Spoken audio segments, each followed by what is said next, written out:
जय हिंद एवरीवन। आज हम लोग पढ़ेंगे 1857 का रिवॉल्ट के बारे में, या यूं कहें रिवॉल्ट ऑफ 1857, उसके बारे में पढ़ेंगे। सभी को जय हिंद है फिर से। पहले कुछ एक दो मैप देख लेते हैं, उसकी मदद से हम लोग समझने का प्रयास करते हैं कि किस तरह से ब्रिटिशर्स हमारे यहाँ आकर के अपने राज्य को विस्तार किया, ब्रिटिश राज फैला। आप जानते हैं ये मैप है 1765 से 1805 के बीच का, जब बैटल ऑफ प्लासी हो गया है। और आप देखें बंगाल को इन लोगों ने किस तरह से अपने कब्जे में रखा है। शुरुआत में देखिए 1765 का ये मैप है। 1765 को बंगाल से लेकर के नॉर्दर्न सरकार यानी इन हिस्सों को, पिंक वाले एरिया को देखिएगा, ये आपको ब्रिटिश राज के डायरेक्ट कंट्रोल में है। उसके बाद धीरे धीरे देखिए ये पूरा हिस्सा मराठा टेरिटरी है। धीरे धीरे ब्रिटिश राज कैसे फैल रहा है, देख रहे हैं ये ब्रिटिश राज किस तरह से फैलते जा रहा है। तो इनको ये आप देख रहे हैं 1805 का। अब इसके बाद देखिए फिर 1837 में देखिए ब्रिटिश राज पिंक वाले हिस्से को देखिए कितना फैलते चले गए, यानी अपने राज्य का विस्तार किया।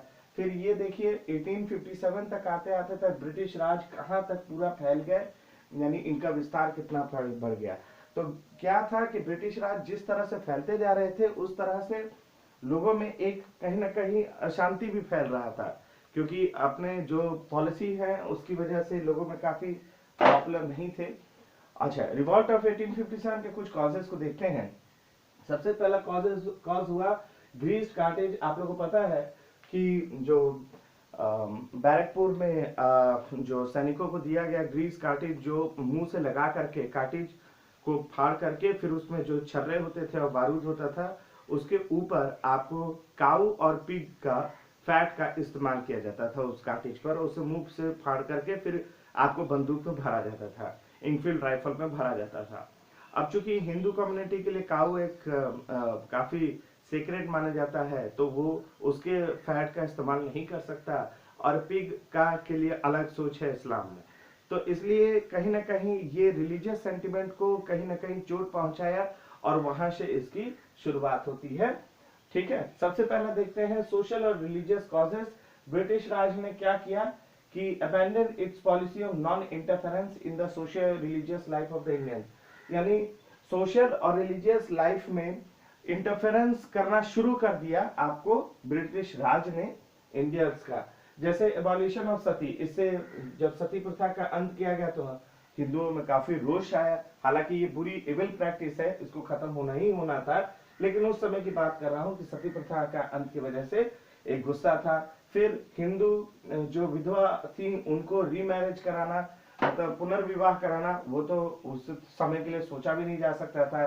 क्रिश्चियन मिशनरीज को इजाजत दे दिया गया था कि वो धर्म परिवर्तन का काम कराए, ठीक है, वो लोगों का धर्म परिवर्तन करे।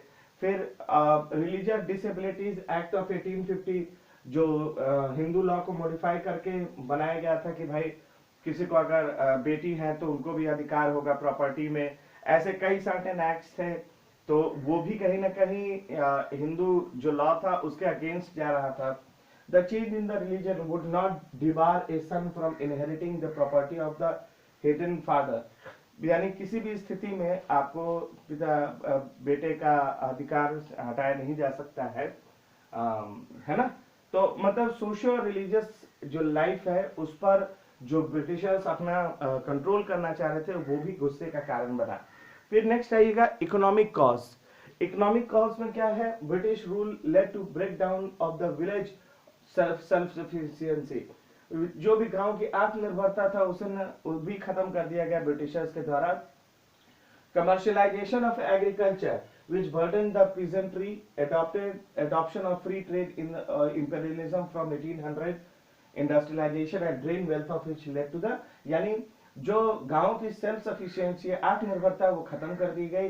खेती भी जो होती थी, एग्रीकल्चर भी जो होती थी वो भी कमर्शियलाइज कर दी गई, यानी जो खेती हो रही है वो क्रॉप ओरिएंटेड है, मतलब बाजार के लिए हो रहा, बाजार ओरिएंटेड है, मार्केट ओरिएंटेड है।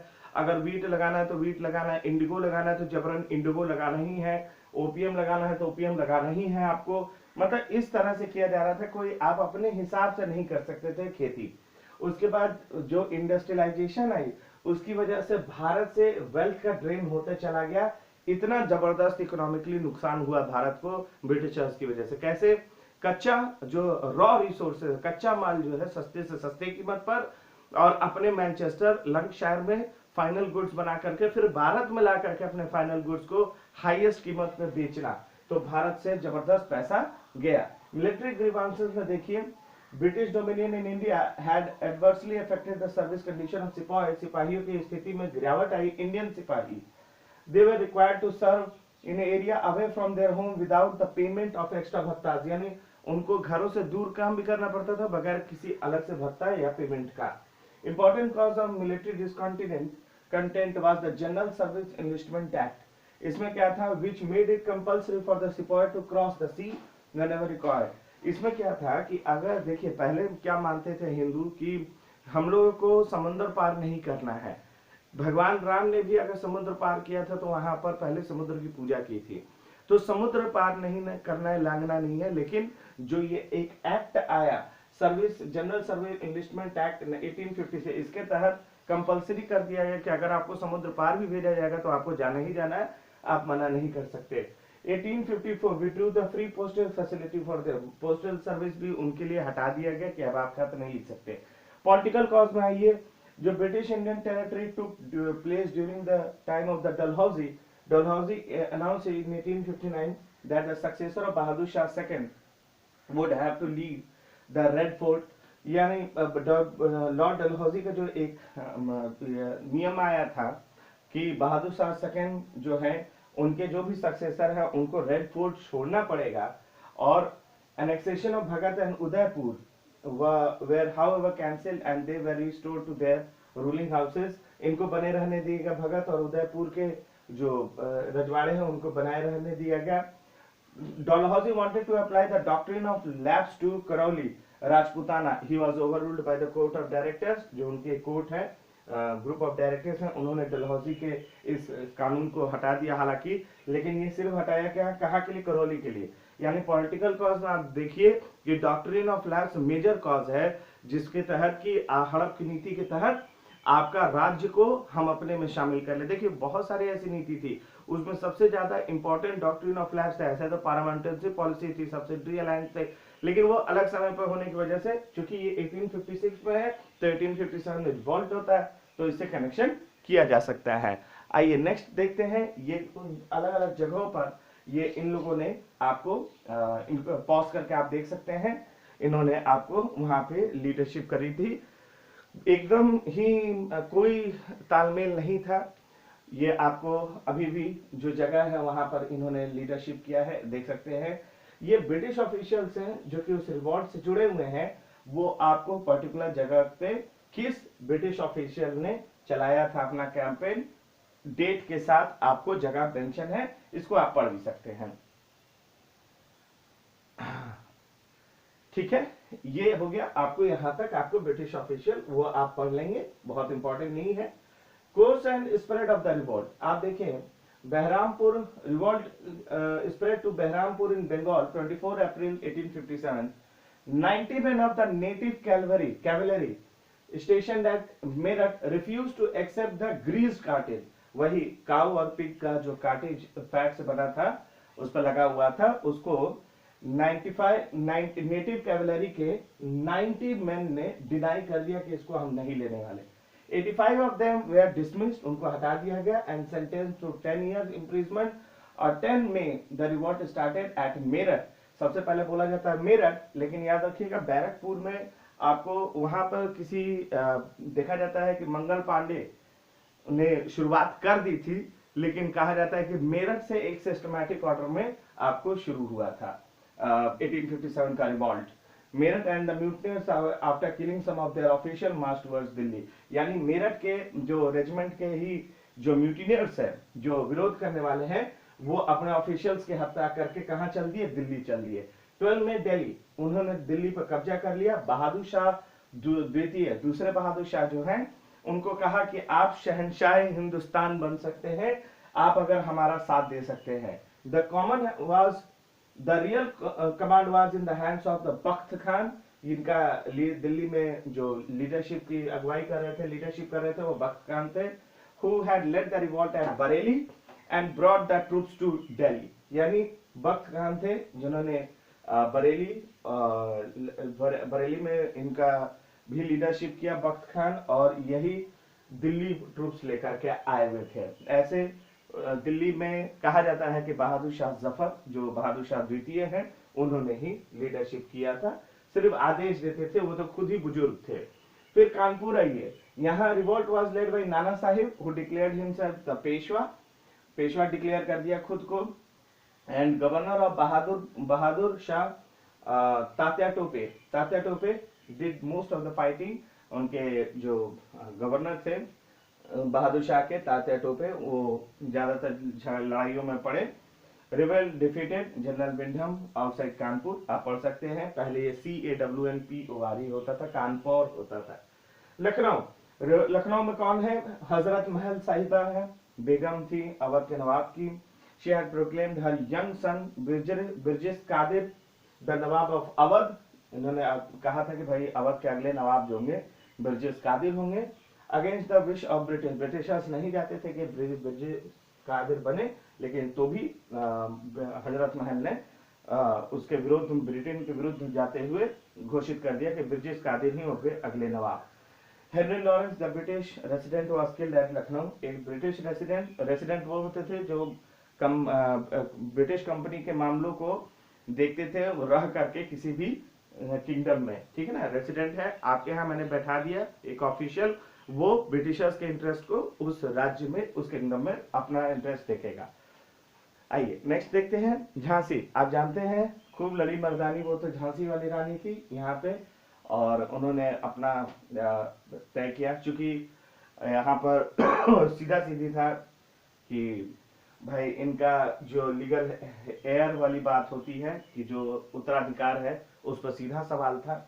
उन्होंने यहाँ पे म्यूटनी का लीडरशिप किया। फिर उन्होंने Jhansi, after being defeated at Jhansi, she captured Gwalior. Jhansi हारने के बाद ये ग्वालियर पहुंची with the help of Tatya Tope and Afghan guards, लेकिन फिर बहुत प्रयासों के बाद बेचारी नहीं बची। बरेली देखें, खान बहादुर खान यहाँ पर प्रोक्लेम किए नवाब, अपने आप को नवाब घोषित किया और यहाँ पर रिवॉल्ट को आगे बढ़ाया। और ये the other centres of the revolt where Banaras में हुआ, इलाहाबाद में हो, ग्वालियर, नासिराबाद, यानी धीरे धीरे ये अपना बढ़ते चला गया। आप पहला इसके 2-3 स्लाइड पहले देखेंगे, एक टेबल दिया हुआ है जहां पर मेंशन्ड है किस जगह पे किसने लीडरशिप करी 1857 के रिवॉल्ट का। तो चलिए यहां तक होते चला गया। However, the superior British of forces soon suppressed the revolt. Bahadur Shah second proved to be a weak leader. मान लिया गया कि बहादुर शाह सेकंड से नहीं हो पाया और रिवॉल्ट को कुचल दिया गया। Delhi was recaptured on 20 September 1857 by John Nicholson. Bahadur Shah was arrested and deported to Rangoon, where he died in 1862. Rangoon भेज दिया गया क्योंकि मुगल्स को अब हटाने की बात थी, और यहाँ पे अगर उन्हें खत्म करते तो शायद लोगों में गुस्सा आ जाता। तो इन्होंने क्या किया, इनको की यहाँ से भेज दिया गया रंगून, जो कि बर्मा में था उस समय। वहां पे इनके 4 शहजादों के साथ भेज दिया गया, वहीं पे उनकी डेथ हो गई। The rebels were defeated by General Havelock in Kanpur. Kanpur में भी हरा दिया गया, देख रहे हैं। Nana Sahab after being defeated refuse to surrender and escape to Nepal. Nepal चले गए नाना साहब, उन्होंने सरेंडर करने से मना कर दिया। Jhansi Hugh Rose suppress the revolt and Rani Lakshmibai died on the battlefield. यहाँ पे रानी लक्ष्मीबाई हार गई। रानी लक्ष्मीबाई को एक छोटा बेटा पैदा लिया था, लेकिन फिर वो अनफॉर्चुनेटली कुछ ही महीनों में चल बसा। उसके बाद दत्तक पुत्र यानी एडॉप्टेड सन लिया गया था झांसी के रूल पे बैठाने के लिए, लेकिन ब्रिटिशर्स ने इस बात को नहीं माना। उन्होंने कहा लीगल एयर चाहिए, बायोलॉजिकल ही सन होना चाहिए, तो ही वो रूल कर सकेगा। Banaras, Bareilly and Gwalior were also recaptured by British officers. चलिए कॉजेज ऑफ फेलियर पे देख लेते हैं। Revolt was highly localised and restricted to North India. मतलब ये सिर्फ एक छोटे छोटे जगहों पे ही खाली रिवॉल्ट हो रहा है। बनारस में हो रहा है तो बस बनारस में हो रहा है, उसके आसपास के क्षेत्रों में कुछ नहीं हो रहा है, ठीक है। फिर उसके बाद अगर मेरठ में हो रहा था सिर्फ मेरठ में हो रहा है, उसके आसपास मतलब जहां भी हो रहा है बस वो लोकल मामला ही बस बन कर रह जा रहा है। और सिर्फ नॉर्थ इंडिया में हुआ। Regions beyond the river Narmada south remain largely undisturb. मतलब नर्मदा अगर हर जगह होता, साउथ इंडिया में भी हो रहा होता, वेस्ट इंडिया में हो रहा होता, ईस्ट इंडिया में हो रहा होता, तो एक बार को होता कि ब्रिटिशर्स परेशान हो जाते, नहीं कोप अप कर पाते। लेकिन उनको समझ आ गया कि सिर्फ नॉर्थ इंडिया में है तो कुचल दिया जाए। Revolt failed to embrace all the sections of the society.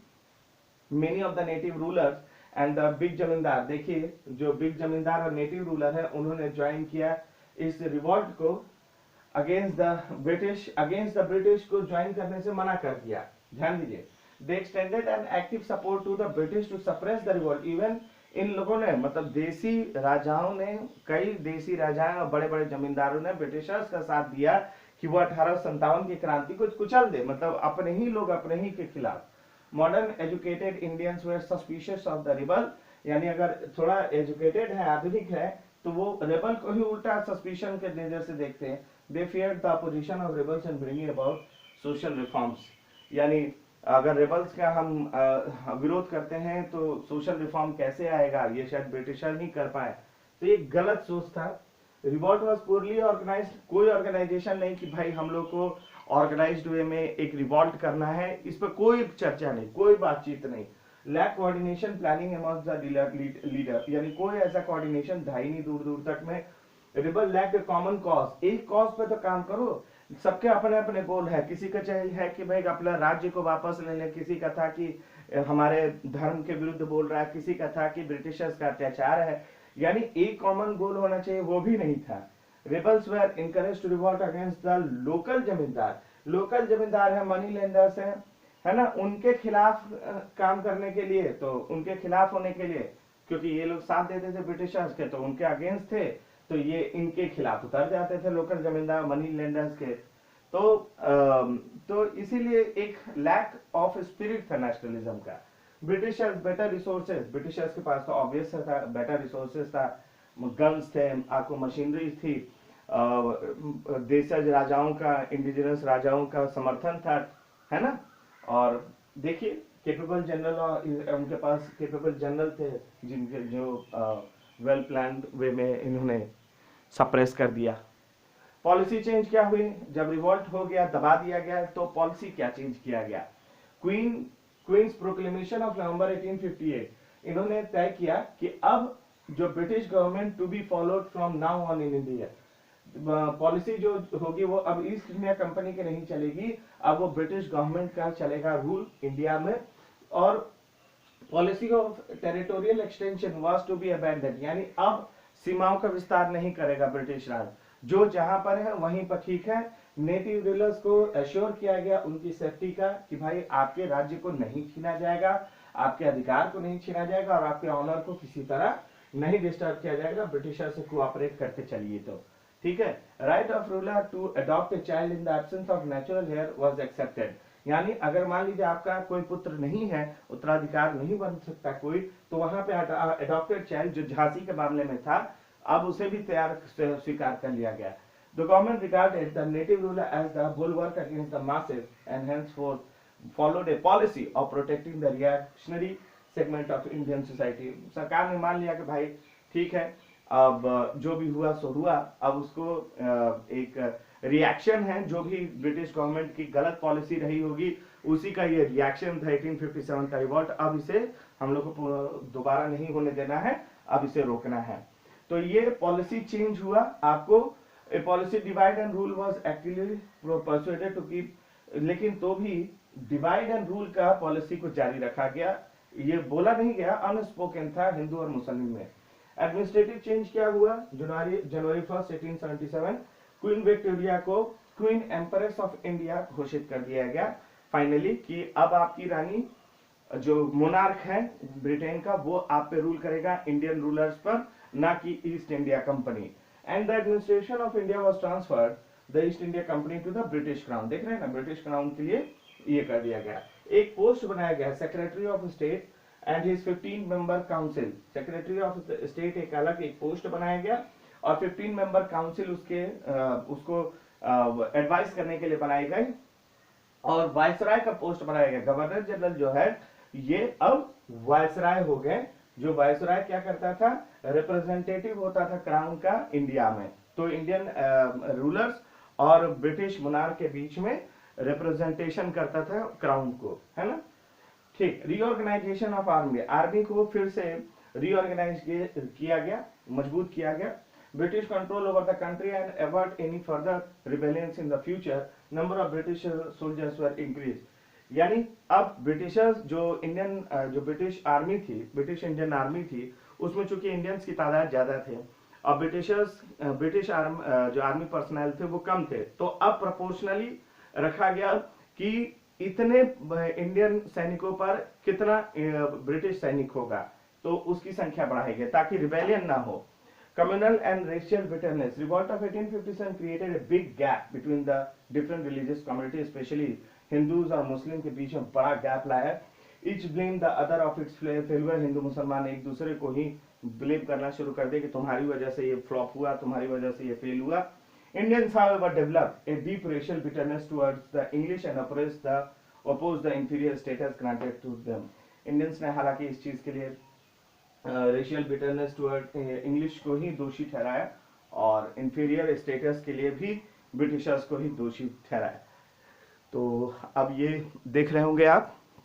तो 1857 रिवॉल्ट को अलग अलग हिस्टोरियंस ने क्या माना, देखिए जो ऑब्जर्वेशन किया सर जॉन लॉरेंस सीले और मेल्सन ने इसे सिपाही म्यूटिनी कहा, यानी सिपाहियों का विद्रोह माना। इसे आर रीस ने इसे कहा रिलीजियस वॉर अगेंस्ट क्रिश्चियंस, ठीक है। जी मेडले ने कहा रेशियल स्ट्रगल फॉर सुपरमेसी इसे कहा। फिर और हिस्टोरियन से टी.आर. होम्स ने कहा ये conflict between civilisation and barbarism था। बार्बरिज्म का मतलब कि असभ्य लोगों के बीच में, ठीक है, और एक सिविलाइज जो अपने आप को ब्रिटिश कह रहे हैं। सर जेम्स आउटरम और डब्ल्यू टेयर कह रहे हैं हिंदू मुस्लिम कॉन्स्पिरेसी था ताकि ओवरथ्रो कर सके ब्रिटिश रूल को। वी.डी. सावरकर मानते हैं कि वॉर ऑफ नेशनल इंडिपेंडेंस था। अपनी किताब में भी इन्होंने जगह दिया, बुक का नाम था आपको the Indian war of independence में, इनकी किताबें इंपॉर्टेंट है। के.एम. पनिकर ने रिवॉल्ट के लिए कहा कि नेशनलिस्ट मूवमेंट। लाला लाजपत राय ने अपनी किताब यंग इंडिया में इसे मेंशन किया political as well as national uprising.